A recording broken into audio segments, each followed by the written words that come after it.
O cheiro não existe no espaço. Mas imagine que existe, só por um segundo. Porque é assim que a mente humana entende o horror. Você está flutuando perto do coração de uma galáxia. À distância, ela parece uma cidade de luz.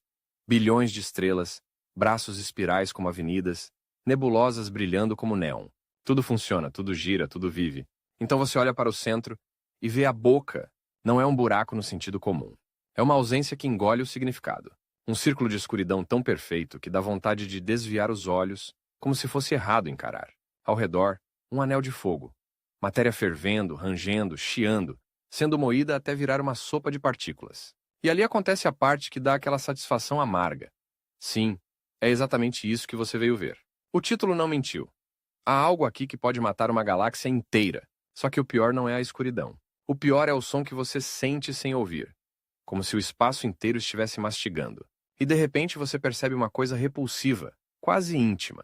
O monstro não precisa te engolir para te destruir. Ele só precisa vomitar. Porque o centro começa a cuspir, jatos de plasma irrompem como agulhas luminosas, atravessando milhares e milhares de anos-luz. Ventos invisíveis varrem o gás, o sangue da galáxia, e o jogam para longe. Estrelas ainda nascem nas bordas, inocentes. Mas o coração está ficando estéril. E você entende o twist mais cruel logo no começo. Não é o buraco negro que mata com fome. É o buraco negro que mata com excesso. E a mini história fica presa na sua garganta. Você veio ver um predador que come. Mas o que encontra é um predador que cozinha a cozinha inteira e apaga o fogão. Agora deixa eu te puxar para dentro dessa história. Não como um resumo de livro, mas como um passeio cada vez mais apertado, como se a gravidade fosse fechando o punho devagar. Porque quando uma galáxia morre, ela não explode como fogos de artifício. Ela apaga como um animal grande que perde o sangue, até sobrar só um corpo brilhante por fora, vazio por dentro. O primeiro ato começa com um engano comum. Um buraco negro destrói porque engole tudo. Parece lógico, é limpo, é cinematográfico, mas é quase uma mentira. Buracos negros são, na maior parte do tempo, preguiçosos. Eles não são aspiradores cósmicos varrendo estrelas como se fossem poeira. Se o Sol virasse um buraco negro com a mesma massa, a Terra continuaria orbitando do mesmo jeito. A gravidade e a distância se comporta como sempre. A diferença é o que acontece quando você chega perto demais e aí entra o centro das galáxias. O palco principal, a sala do trono, quase toda a galáxia grande parece guardar um buraco negro supermassivo no núcleo. Milhões, às vezes bilhões de massas solares. É como um rei invisível. Só que esse rei não governa por decretos. Governa por temperatura, pressão e pânico. Para entender como um buraco negro mata uma galáxia, você precisa entender o que mantém uma galáxia viva. Gás frio, gás que pode colapsar, virar nuvens densas, acender novas estrelas. Uma galáxia jovem é uma fábrica barulhenta. Nascem estrelas o tempo todo, supernovas explodem, tudo é caótico e fértil. Agora imagine que, no centro, existe uma máquina capaz de transformar parte desse gás em energia com uma eficiência obscena. Não energia bonita. Energia em forma de radiação, ventos, choques, jatos. Energia que aquece, empurra, rasga e esteriliza. Essa máquina é o disco de acreção. Quando o gás cai na direção do buraco negro, ele não cai reto, como uma pedra em um poço. Ele gira, ele se achata. Ele forma um disco que se aquece por atrito, por compressão, por campos magnéticos que se torcem como serpentes. Esse disco pode brilhar mais do que todas as estrelas da galáxia juntas. A galáxia inteira pode se tornar um farol, um quasar, um núcleo ativo, e aqui vem o detalhe nojento, que dá aquela sensação de repulsa. O buraco negro não é só uma boca. Ele é também um triturador e um incinerador. A matéria entra, mas antes de entrar de verdade, ela é esmagada e assada, até virar luz tão violenta que empurra outras coisas para longe. É como se o predador mordesse e, ao mesmo tempo, soltasse um bafo de forno industrial. No começo, isso parece apenas uma cena de caos local, um drama do núcleo, só que não é local. O gás é o alimento das estrelas. Se você remove o gás frio, você não mata as estrelas existentes. Você mata o futuro. Você condena a galáxia a envelhecer. E o buraco negro tem várias maneiras de fazer isso, cada uma mais contraintuitiva do que a outra. Primeiro, o vento de quasar. Quando o núcleo ativo entra em modo brilhante, a radiação e as partículas aceleradas criam ventos que podem atingir milhares de quilômetros por segundo. Eles atravessam a galáxia como uma tempestade de areia que não arranha vidro, mas arranha moléculas, empurra nuvens inteiras e transforma o berçário estelar em um deserto. É uma limpeza forçada. O gás é expulso, ou aquecido a ponto de não colapsar mais. Segundo, os jatos relativísticos. Aqui fica ainda mais surreal. Em vez de soprar para todo lado, o buraco negro pode concentrar sua violência em duas colunas estreitas, lançadas pelos polos, guiadas por campos magnéticos. Esses jatos viajam quase à velocidade da luz. Eles atravessam o núcleo, perfuram o halo de gás e depositam energia longe, criando bolhas e choques que impedem o gás quente de esfriar e voltar. É como se alguém estivesse mexendo uma sopa quente, sem deixar a superfície criar uma película fria. O resfriamento para. O ciclo que alimentaria novas estrelas trava. Terceiro, o assassinato silencioso por aquecimento. Nem sempre é preciso expulsar o gás. Às vezes basta mantê-lo quente. Gás quente ocupa volume, não colapsa, não forma nuvem densa. Ele fica lá presente, mas inútil. Uma galáxia pode ter combustível e ainda assim estar morta, como uma cozinha cheia de ingredientes estragados. E é aqui que o suspense começa a apertar. Porque tudo isso pode acontecer sem que a galáxia perceba. Por fora, ela ainda brilha com estrelas antigas. Ainda parece viva. Mas por dentro, o relógio do nascimento estelar está parando. A primeira grande virada dramática é essa. O buraco negro pode ser o regulador da própria galáxia. Não só um destruidor. Um controlador do crescimento. Uma válvula de pressão. Por anos pareceu estranho que a massa do buraco negro central se correlacione com a massa do bojo de estrelas da galáxia. Como se o rei invisível e a cidade inteira tivessem um pacto secreto. Eu cresço, você cresce. Eu grito, você cala. A ideia de feedback de uma influência de mão dupla é o coração dessa história. Mas vamos tornar isso visceral. Imagine uma galáxia como um organismo. O gás frio é o sangue que alimenta tecidos novos. O buraco negro é uma glândula que, quando ativa, despeja hormônios de energia no corpo inteiro. Em dose certa controla, em dose alta intoxica. E não pense que isso é raro. No universo jovem, quasares eram muito mais comuns. Galáxias colidiam mais. Havia mais gás, mais alimento. Mais brigas. Era um banquete, e toda vez que há banquete, há excesso. Agora vem o primeiro twist de roteiro. Aquele que faz o espectador se inclinar para frente. Às vezes, o buraco negro não quer destruir a galáxia.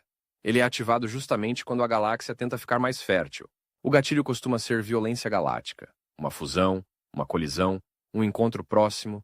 Duas galáxias se aproximam. A gravidade torce seus discos. Braços espirais viram chicotes. Nuvens de gás são empurradas para o centro. É um festival de nascimento estelar. E, ao mesmo tempo, é o acender do forno do buraco negro. A galáxia tenta parir estrelas. A gravidade manda gás para o núcleo. O buraco negro acorda e, ao acordar, ele queima o berçário. É quase trágico. A tentativa de viver vira o botão da morte. E a tensão cresce porque esse processo não é instantâneo. Ele é uma escalada. No início, o núcleo ativo brilha, mas ainda há gás nas periferias. Estrelas novas ainda surgem em regiões distantes, como bairros que não recebem a notícia da guerra. Só que os ventos e jatos não são apenas sopro. Eles são engenharia de choque. Quando uma onda de choque atravessa uma nuvem molecular, ela pode comprimi-la e até provocar nascimentos rápidos. Um curto surto, como um último suspiro. Parece contraditório. O buraco negro, ao atacar, pode causar um boom de estrelas em alguns lugares. Isso engana. Dá a impressão de vitalidade, mas é um boom que queima o estoque. Depois, o vazio. E a história começa a ficar mais sombria quando você percebe que o buraco negro não precisa vencer em todos os lugares. Ele só precisa vencer no lugar certo. No ciclo de abastecimento do centro, toda a galáxia grande vive de um equilíbrio delicado entre gás que cai do halo, ou do meio intergaláctico, e gás que é consumido para formar estrelas. Se o buraco negro impede o resfriamento do halo, se ele mexer o gás quente e impedir que ele condense, a galáxia fica dependente do que já tem. E o que ela já tem, uma vez usado, não volta. Pense nisso como uma cidade que depende de caminhões de comida. Você pode ter restaurantes cheios hoje, mas se alguém destruir as estradas e queimar os armazéns, você não precisa explodir a cidade para matá-la. Você só precisa interromper o abastecimento. A fome vem depois. E agora, visualmente. Imagine o gás frio como neblina azulada, escondida entre estrelas. Imagine o buraco negro como um motor negro no centro. E os jatos como duas lanças. Essas lanças atravessam o gás quente do halo e criam cavidades, bolhas gigantes que parecem mordidas invisíveis no ar. Ao redor dessas bolhas, o gás fica agitado, turbulento, quente, uma panela sob fogo que nunca desliga. E o gás frio, que precisaria chover para alimentar novas estrelas, não consegue mais precipitar. A chuva para, a seca começa. A galáxia entra num estado que astrônomos chamam de quenching, um apagamento do nascimento estelar. Só que eu quero que você sinta isso como um filme. As regiões externas ainda brilham com estrelas azuis jovens por um tempo. mas elas morrem rápido. Sem gás novo, nem as próximas gerações não nascem. As estrelas que restam são mais velhas, amareladas, depois avermelhadas. A galáxia muda de cor como um corpo que esfria. Ela se transforma numa coisa mais suave, mais lisa, mais calma. E por trás dessa calma há um crime. O futuro foi assassinado. E aqui entra outra camada de repulsa. O buraco negro é pequeno, ridiculamente pequeno comparado à galáxia. A influência direta da gravidade dele não alcança os braços espirais. E mesmo assim ele consegue comandar o destino de bilhões de estrelas. Como?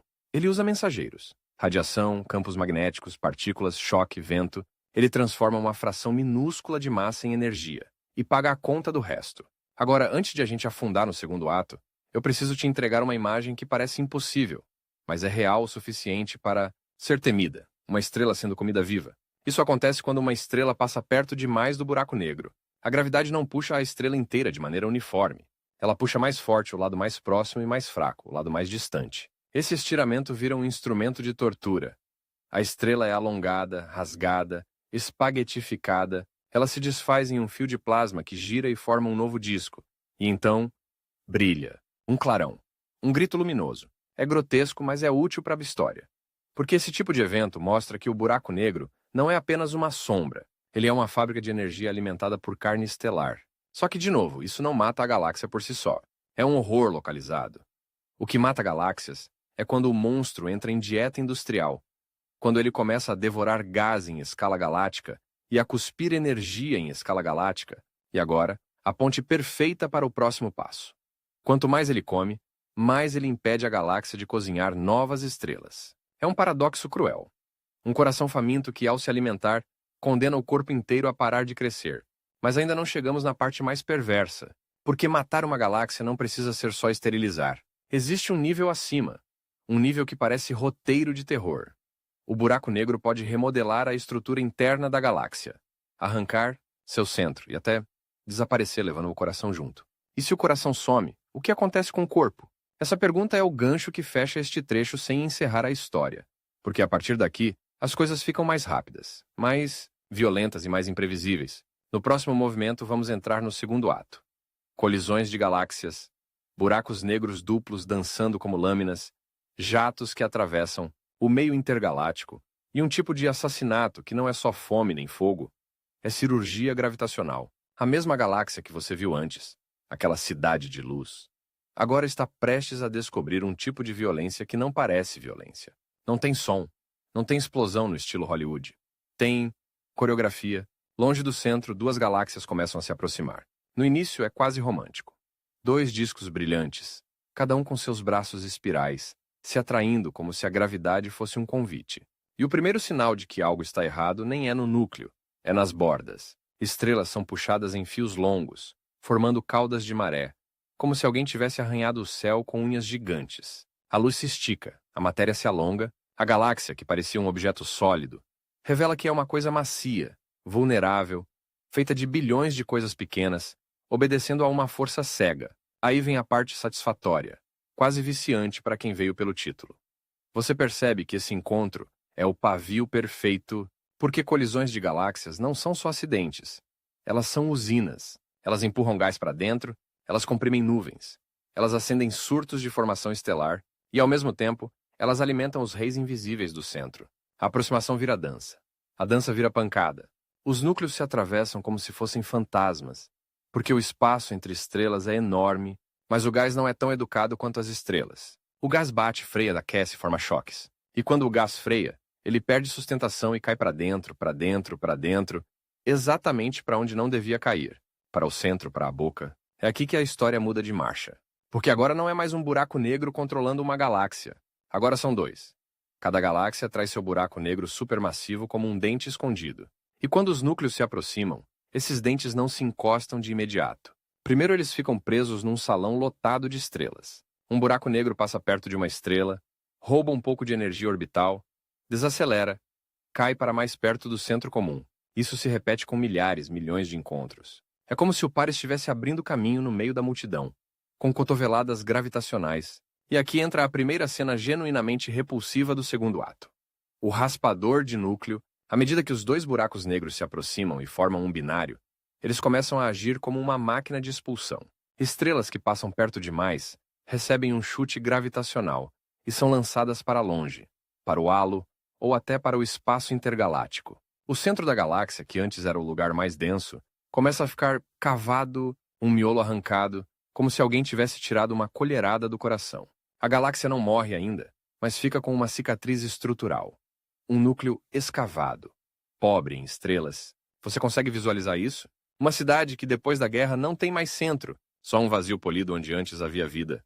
E quanto mais o binário aperta sua órbita, mais violenta fica essa faxina. Não é um sopro de vento. É uma loteria mortal. Qualquer estrela que entrar na região errada é arremessada como uma pedra de estilingue. Agora o twist que dá um arrepio frio. Às vezes, a galáxia não perde apenas estrelas. Ela perde o próprio buraco negro. Quando dois buracos negros finalmente se fundem, eles não se unem de forma perfeitamente simétrica, eles emitem ondas gravitacionais, enrugamentos no tecido do espaço-tempo, em direções que podem não se cancelar. O resultado é um coice cósmico. O buraco negro recém-formado pode receber um impulso brutal, como se o universo tivesse dado um chute nele. E esse coice pode ser forte o suficiente para jogar o buraco negro para fora do centro, ou, em casos extremos, para fora da galáxia. Pensa na perversidade disso. Passamos a vida imaginando buracos negros como prisões inevitáveis. Mas aqui o buraco negro vira o prisioneiro chutado para fora do próprio castelo. A galáxia fica sem rei. E o rei, agora errante, carrega consigo um rastro de perturbação. Ele pode atravessar regiões cheias de gás e aquecer tudo no caminho.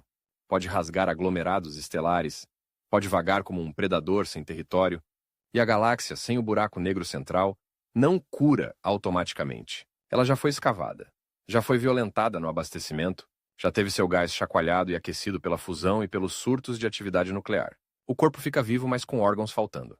Só que o enredo fica ainda mais cruel. Mesmo quando o buraco negro não é ejetado, a fusão pode ligar o modo mais destrutivo de feedback. Por quê? Porque fusões trazem exatamente o que buracos negros gostam. Gás em abundância, empilhado no núcleo como lenha seca num depósito. É aí que o núcleo ativo pode entrar em histeria. Em vez de um farol elegante, você tem um motor em sobrecarga, a acreção dispara, a radiação cresce, ventos se tornam torrentes, jatos se tornam brocas, e a galáxia deixa de ser apenas uma cidade.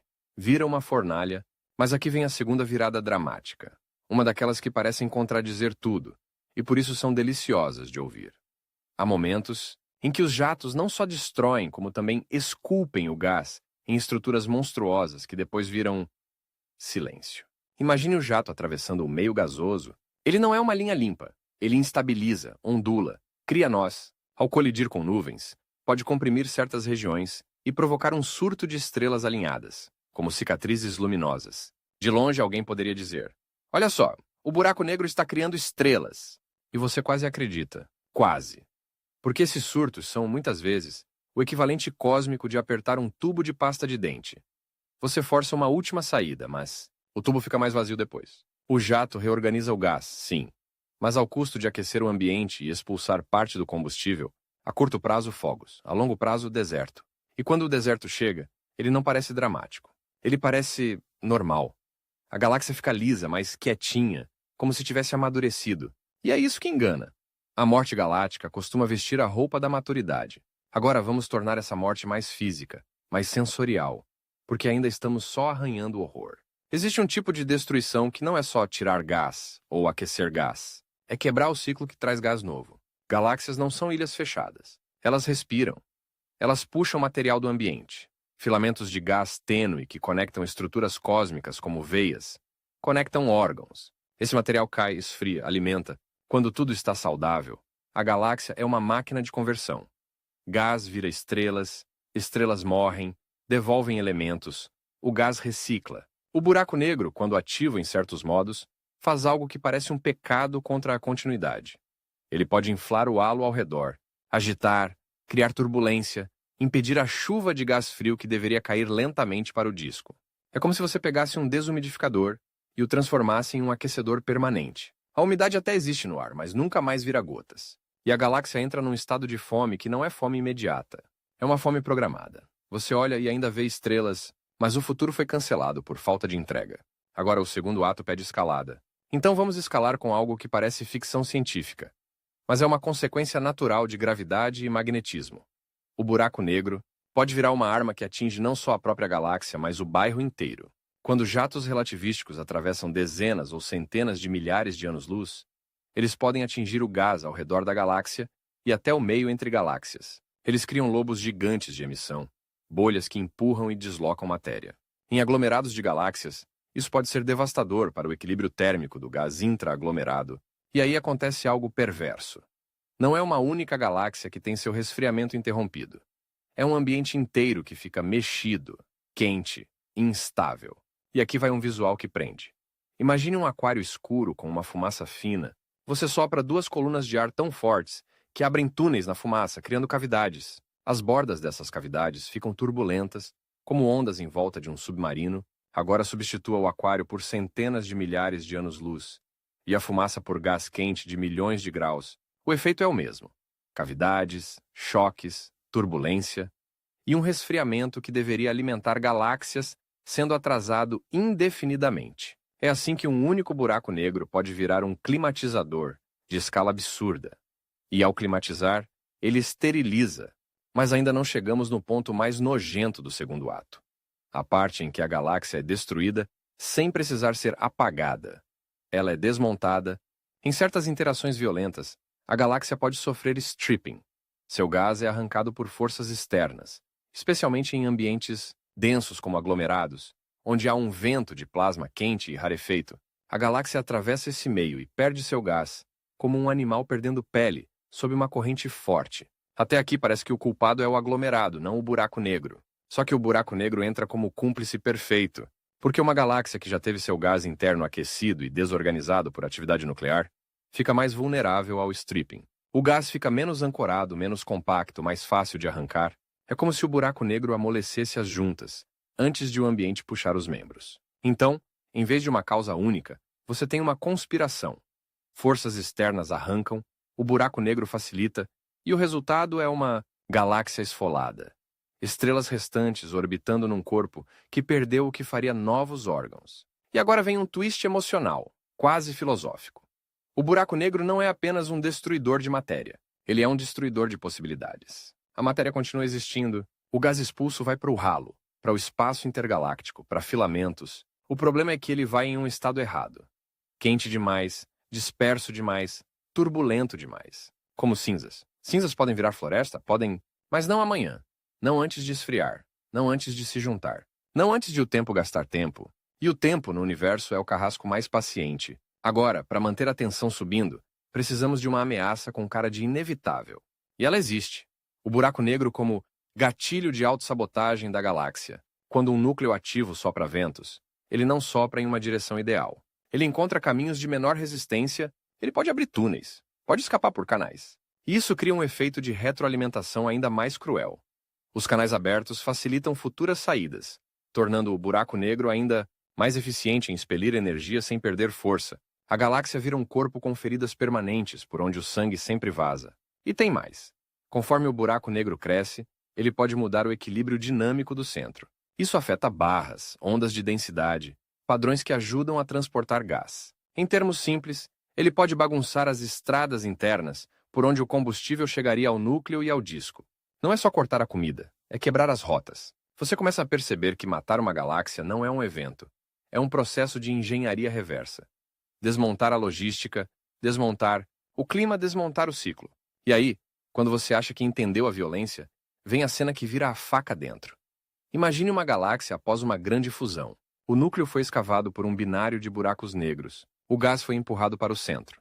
Alimentou um surto insano de atividade. Jatos abriram cavidades no halo e aqueceram o ambiente. Parte do gás foi expulsa. Parte ficou quente demais para colapsar. As estrelas mais jovens queimaram rápido e morreram. O disco perdeu estrutura. O que sobra é uma galáxia elíptica, grande, avermelhada, calma. E então, no centro dessa calma, o buraco negro. Adormece. Essa é a parte que dá sentimentos misturados. Parece que o monstro foi embora. Parece que acabou. Mas o estrago foi feito de um jeito tão eficiente que o monstro nem precisa ficar acordado para manter o resultado. A galáxia permanece morta por inércia, por falta de combustível frio, por falta de reposição. É uma morte que continua mesmo quando o assassino dorme. E se você ainda está esperando a cena final do segundo ato, aquela que empurra tudo para a borda do abismo, aqui vai. Algumas Fusões não produzem um buraco negro estável no centro logo de cara. O buraco negro recém-fundido pode oscilar, vagar pelo núcleo, carregando consigo um disco de gás e uma mini-região perturbada. A cada passagem ele pode aquecer e varrer gás central. É como um predador andando pela casa e derrubando os últimos potes de comida no chão. Esse vagar pode impedir que o núcleo volte a se reorganizar e formar um novo reservatório frio. A recuperação é atrasada. O silêncio se estende e agora eu quero que você segure uma ideia que parece pequena, mas que vai explodir no próximo trecho. Nem toda a galáxia morre do mesmo jeito. Algumas morrem por sufocamento, outras por cirurgia, outras por exílio do próprio coração, e outras por uma combinação tão específica que parece destino. No terceiro ato, a história vai ficar ainda mais pessoal e mais assustadora. Porque vamos olhar para o que acontece quando buracos negros não só regulam ou esterilizam, mas transformam o mapa químico do cosmos, alteram onde elementos pesados vão parar, mudam o tipo de estrelas que podem nascer e deixam assinaturas que são como impressões digitais de um crime antigo. E aí vem o twist final. O que chamamos de destruir uma galáxia pode ser, na escala do universo, um tipo de criação. Criação de desertos, sim, mas também criação de estruturas, de ordens, de um equilíbrio novo que não tem nada de humano e, por isso mesmo, dá arrepios. Se você pudesse acelerar o tempo e assistir uma galáxia por bilhões de anos, como se fosse um vídeo em time-lapse, você notaria algo que dá uma sensação estranha de inevitabilidade. Quase toda a galáxia grande parece caminhar para um destino em que a juventude acaba, as estrelas azuis somem primeiro, como lâmpadas frias que queimam rápido. Depois ficam as amarelas, depois as vermelhas. E o céu daquela galáxia, que antes parecia uma festa, vira um museu. Só que a pergunta que faz o terceiro ato realmente morder é esta: o buraco negro só apaga ou ele reescreve o que a galáxia é? Porque existe uma diferença brutal entre uma galáxia morrer de velhice e uma galáxia ser estrangulada por uma máquina no centro. A diferença está no tipo de cadáver que sobra, e o universo é cheio de cadáveres diferentes. Vamos chegar lá de um jeito que você sinta na pele. Lembra da metáfora da cozinha? Gás frio é ingrediente, formação de estrelas é cozinhar. O buraco negro é o forno que, quando entra em overdrive, não queima apenas o prato. Ele carboniza o ar da cozinha, racha as paredes, estraga a despensa e deixa um cheiro que não sai. Esse cheiro cósmico é química. Quando estrelas nascem e morrem, elas fabricam elementos pesados: carbono, oxigênio, ferro, tudo aquilo que, num nível absurdo de poesia, acaba virando rocha, água, sangue e osso em planetas como o nosso. O gás dentro de uma galáxia não é só combustível, é também um arquivo do que aconteceu ali. Quantas gerações de estrelas já viveram? Quanta explosão já houve? Quanta reciclagem já se repetiu? E aqui entra uma das partes mais inquietantes do papel destrutivo dos buracos negros. Quando eles expulsam gás, eles não expulsam gás neutro. Eles expulsam história. Imagine uma galáxia jovem, rica em gás, formando estrelas a um ritmo insano. Supernovas explodem, semeando elementos pesados. Normalmente, parte desse material se mistura e volta ao ciclo de formação estelar. É assim que as gerações futuras de estrelas nascem com mais metais, mais elementos pesados.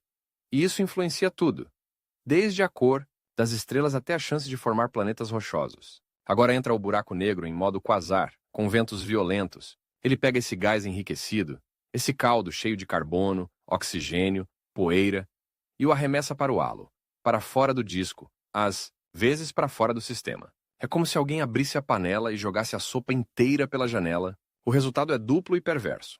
A galáxia perde combustível, a galáxia perde o material refinado, que faria as próximas gerações serem diferentes. Isso muda a linha do tempo química, muda quais estrelas podem nascer, muda o tipo de poeira, muda como o gás esfria, muda o quão fácil é formar nuvens densas. Em outras palavras, o buraco negro não só mata o futuro, ele mata um futuro específico e força outro futuro, mais pobre, mais estéril, mais atrasado.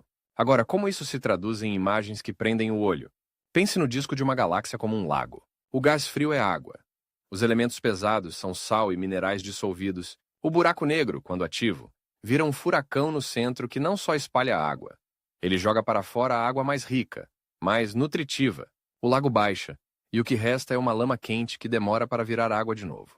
E é aqui que o terceiro ato sobe a tensão, com um detalhe que parece técnico, mas é puro terror. O resfriamento do gás depende da composição.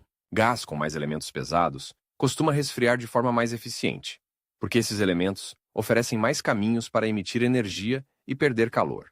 Se você remove o gás mais enriquecido e deixa o halo quente dominando, você cria um ambiente que resiste ainda mais ao resfriamento. Você torna o quenching mais estável.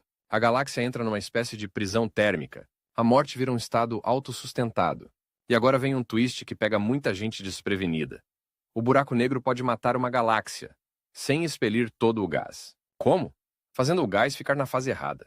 Você pode ter uma galáxia com um halo enorme de gás quente. A massa está lá, tecnicamente. Mas se esse gás não consegue esfriar e cair para formar nuvens densas, ele não serve para gerar estrelas. Ele vira um oceano de vapor em volta de uma cidade sem água potável. Abundância inútil.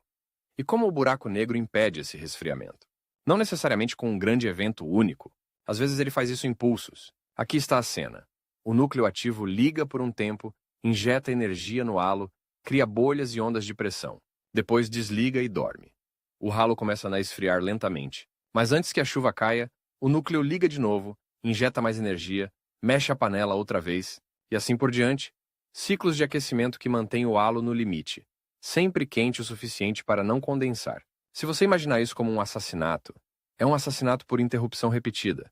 Toda vez que a galáxia tenta recuperar o fôlego, alguém aperta o travesseiro de novo, e agora a narrativa precisa ficar mais dinâmica e mais afiada. Então vamos puxar o fio da coisa mais assustadora sobre buracos negros e galáxias, a relação entre ordem e caos. Uma galáxia viva é barulhenta. Nuvens colapsam, explosões acontecem, há turbulência, mas há fertilidade. Uma galáxia morta é silenciosa, organizada, previsível. E isso, estranhamente, é uma forma de horror, porque o universo não está buscando paz. Paz é o sinal de que o ciclo parou. O buraco negro, em muitos cenários, é o agente que impõe esse silêncio. Não porque ele odeia estrelas, mas porque a física do feedback é eficaz demais. E aqui entra outro elemento grotesco, quase corporal. Radiação que esteriliza, não só o gás, mas a poeira. Poeira cósmica é fundamental para formar moléculas, para proteger regiões frias do banho de radiação, para permitir que o gás se torne denso e colapse. Um núcleo ativo brilhante emite radiação intensa, que pode destruir moléculas e alterar a poeira em regiões internas. Pode dissociar, ionizar, tornar o meio mais difícil para a química delicada, que cria berçários estelares. Em termos de história, o buraco negro, quando acorda, pode transformar um hospital de maternidade em uma sala com luz ultravioleta permanente. Tudo fica exposto. Nada consegue se formar com calma. E aqui, para manter o efeito uau, eu quero te levar para uma escala ainda mais arrepiante. O que acontece quando o buraco negro muda a própria geometria da galáxia? Galáxias espirais têm discos finos, como vinil. Esse disco precisa de gás frio e de um certo equilíbrio de movimentos para se manter. Eventos violentos e feedback podem aquecer o disco dinamicamente. As órbitas das estrelas ficam mais aleatórias. O disco engrossa, perde a estrutura de braços espirais bem definidos. E conforme a formação estelar cai, o disco perde sua capacidade de se renovar. O buraco negro não faz isso sozinho, mas ele pode ser o catalisador que empurra o sistema para um estado mais elíptico, mais redondo, menos disco, menos espiral. O que parece uma simples mudança de forma é, na verdade, uma mudança de metabolismo. E agora, a parte que parece roteiro de terror psicológico. A galáxia pode virar um objeto brilhante que mente. Ela brilha por causa de estrelas velhas. Mas isso não significa vitalidade. É como uma cidade iluminada por postes antigos, enquanto não nasce mais ninguém. Isso cria o cenário perfeito para um twist dramático no terceiro ato. Você pensa que a galáxia está estável, mas o núcleo guarda um segredo. O buraco negro pode reacender. E quando ele reacende, nem sempre reacende como antes. Existe um modo de atividade em que a radiação não domina. Quem domina são os jatos e o aquecimento mecânico do halo. Esse modo é especialmente eficiente em manter o gás quente e impedir o resfriamento. É um tipo de violência econômica. Menos brilho, mais efeito a longo prazo. O monstro fica menos visível e mais eficiente. Você olha e não vê o farol de quasar. E por isso acha que não há perigo. Mas há uma máquina de manutenção do deserto funcionando em silêncio. Agora, vamos colocar um elemento humano na narrativa, sem perder a escala cósmica. Por que isso importa para a história do universo? Porque o universo não é só um mar de estrelas. É uma história de como a luz muda com o tempo. Houve uma época em que o universo era mais jovem e mais azul, mais formação estelar em geral. Depois, conforme galáxias cresceram, buracos negros cresceram, e processos de quenching se tornaram comuns. O universo foi ficando mais vermelho, mais velho. Em termos poéticos, buracos negros ajudaram a envelhecer o cosmos. E aqui vem um detalhe que dá aquele choque concreto. Quando um quasar está no auge, ele pode ofuscar a galáxia inteira. O núcleo fica tão luminoso que, à distância, a galáxia se torna quase irrelevante. É como se o coração gritasse tão alto que o corpo inteiro virasse sussurro. E isso é um sinal de uma fase crítica. O buraco negro está comendo muito e cuspindo energia suficiente para transformar o ambiente global. Mas, de novo, o ponto principal do terceiro ato não é repetir, ele aquece e expulsa gás. É mostrar que ele tranca o sistema. Então vamos falar de um mecanismo ainda mais frio, mais calculista. O corte do combustível em escala cosmológica. Em muitos cenários, a galáxia para de receber gás fresco porque seus arredores mudam. O halo aquece, o ambiente em aglomerados impede. A entrada, filamentos, são perturbados. O buraco negro contribui ao elevar a entropia do gás, deixando-o num estado em que ele prefere ficar espalhado e quente do que concentrado e frio. Traduzindo isso para uma imagem.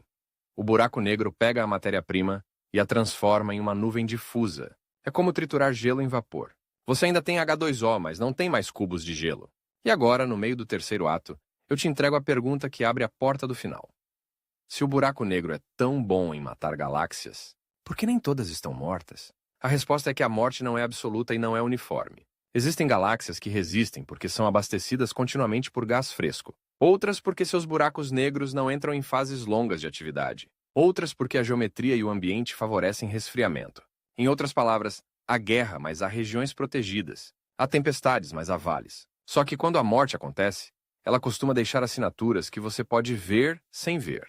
Cores, taxas de formação estelar, distribuição de gás, cavidades em halos, população estelar envelhecida, e a narrativa, nem agora, está pronta para o último salto. O clímax, em que o buraco negro não é apenas um agente de morte, mas um personagem que muda de máscara, de farol brilhante para assassino silencioso, e em que a galáxia, por trás da beleza, se revela como uma vítima que morreu devagar.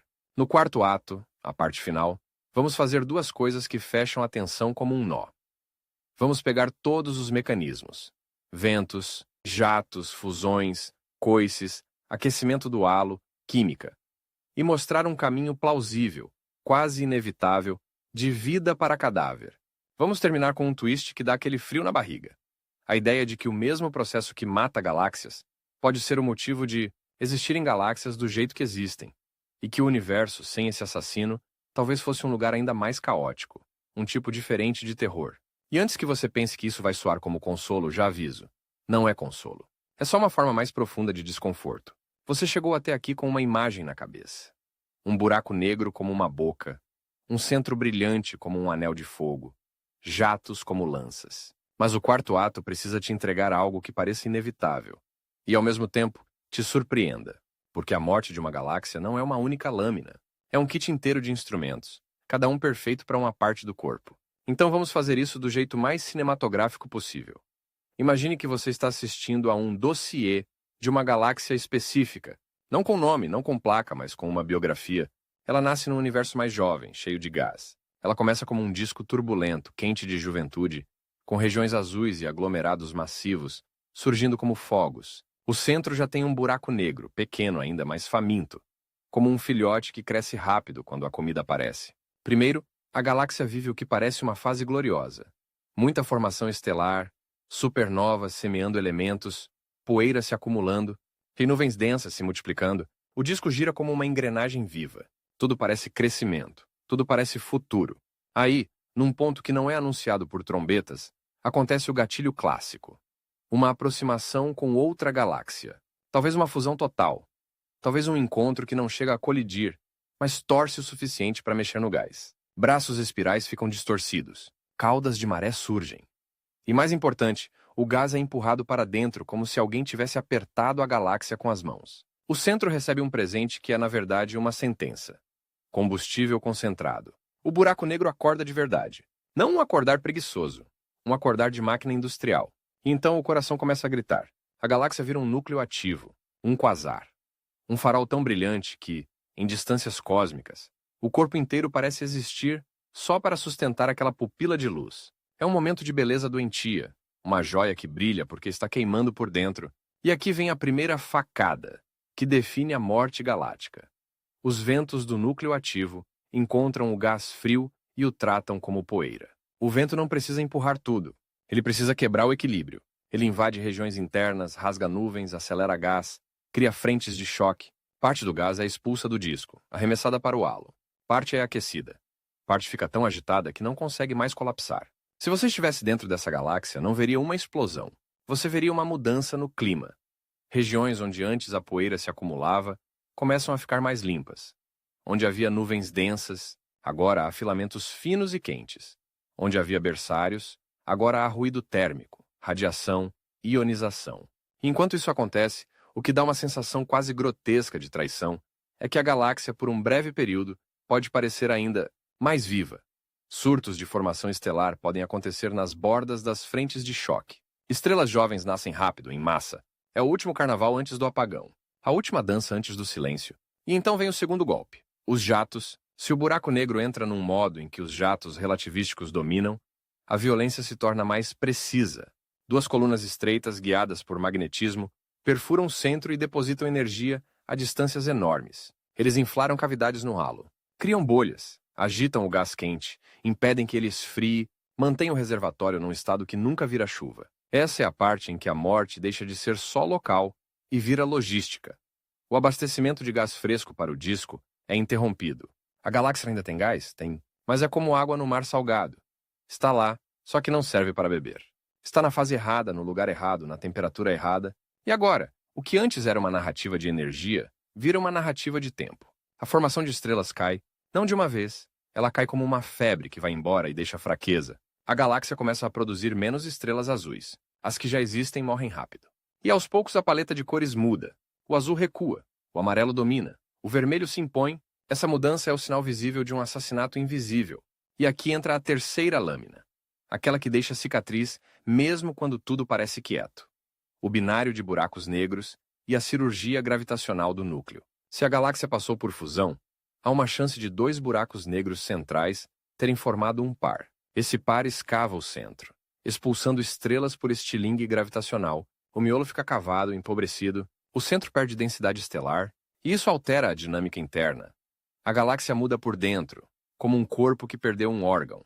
Quando esses buracos negros finalmente se fundem, eles podem dar ao novo buraco negro um coice, um impulso, que o faz oscilar, ou até ser ejetado. Se ele oscila, ele varre repetidamente o núcleo, perturbando qualquer tentativa de reorganizar um reservatório frio. Se ele é ejetado, a galáxia fica sem coração no centro. E o núcleo, já ferido, não se reestrutura do mesmo jeito. E agora vem o twist que fecha o arco com desconforto. O buraco negro pode matar a galáxia. E, em seguida, desaparecer da cena como se fosse inocente. Porque uma vez que o quenching se estabelece, uma vez que o halo está quente e agitado, uma vez que o gás frio foi expulso ou consumido, uma vez que o ciclo de resfriamento foi interrompido, o buraco negro não precisa ficar ativo com brilho máximo. Ele pode dormir, pode virar um ponto silencioso, e o resultado permanece. Uma galáxia que parece tranquila, madura, mas cuja maternidade foi arrancada. É o tipo de final que dá raiva. O criminoso não precisa continuar batendo para manter a vítima caída. Só que ainda falta o último degrau de tensão. Porque até aqui falamos de morte como apagamento do futuro, mas existe um tipo de destruição que toca a ideia de identidade. O buraco negro pode determinar que tipo de galáxia sobra. Vamos colocar isso como uma cena. Você olha para o universo e vê duas populações grandes de galáxias. Espirais azuis, ativas, com formação estelar. E elípticas vermelhas, mais silenciosas, dominadas por estrelas velhas. A passagem de uma para outra não é só uma mudança de taxa de nascimento. É uma mudança de forma, de dinâmica, de história. E o buraco negro aparece como um editor brutal. Quando ele impede o gás de esfriar e cair num disco, ele impede que o disco se mantenha ou se reconstrua. Quando fusões aquecem e embaralham órbitas, e o feedback impede o retorno do gás frio, a galáxia se estabiliza num estado mais esférico, mais elíptico. E isso é um tipo de morte que parece até elegante. A galáxia vira uma joia vermelha, lisa, silenciosa, elegância feita de ausência. Agora, aqui vai o twist final do roteiro. Aquele que precisa deixar o espectador com uma sensação dupla: satisfação e desconforto. E se eu te disser que sem buracos negros, o universo poderia ser ainda mais monstruoso? Não porque buracos negros sejam heróis. Eles não são. Mas porque eles funcionam como freios em um universo que, sem freios, poderia transformar galáxias em fábricas descontroladas de estrelas, consumindo gás rápido demais, explodindo em supernovas em excesso, criando um caos térmico e químico ainda maior. O buraco negro, ao matar algumas galáxias, pode estar evitando que outras entrem em colapsos ainda mais violentos. Isso não é consolo. É só outra camada de horror. O universo pode precisar de assassinos para manter uma espécie de ordem. E agora, a última imagem. A imagem que deve grudar na mente como poeira em roupa molhada. Você volta ao centro daquela galáxia inicial. O anel de fogo já não brilha como antes. O núcleo está quieto. Não há mais farol de quasar. Os jatos cessaram ou enfraqueceram. O buraco negro está lá, invisível, silencioso. E, no entanto, ao redor, o disco está diferente. As nuvens densas rarearam. As regiões azuis sumiram. As estrelas que dominam agora são velhas, avermelhadas, como brasas no fim de uma fogueira. A galáxia ainda é linda, talvez mais serena do que antes. Mas é uma serenidade que não é paz, é exaustão. E o mais perturbador é isso. Se você chegasse agora sem saber da história, você diria que ela é um objeto estável, maduro, normal. Você não veria sangue, não veria ruína. Você só veria um céu que parou de prometer. Então, quando alguém diz, como buracos negros podem destruir galáxias? Não pense em uma boca engolindo estrelas uma a uma como balas. Pense em algo mais insidioso, mais eficiente, mais repulsivo. Um motor no centro que muda o clima, quebra a logística, rouba o combustível, esteriliza a química, escava o coração e depois dorme no silêncio que ele mesmo fabricou. E se você quiser um último arrepio, um último detalhe que faz o cérebro coçar, o buraco negro não está contra a galáxia. Ele é parte dela, ele cresce com ela. Ele acorda quando ela se alimenta, ele mata quando ela tenta viver demais. E no fim ele fica ali, como um arquivo do crime, guardado no centro do cadáver. Como se o universo quisesse lembrar, para sempre, que toda beleza pode ter sido construída em cima de um mecanismo de destruição.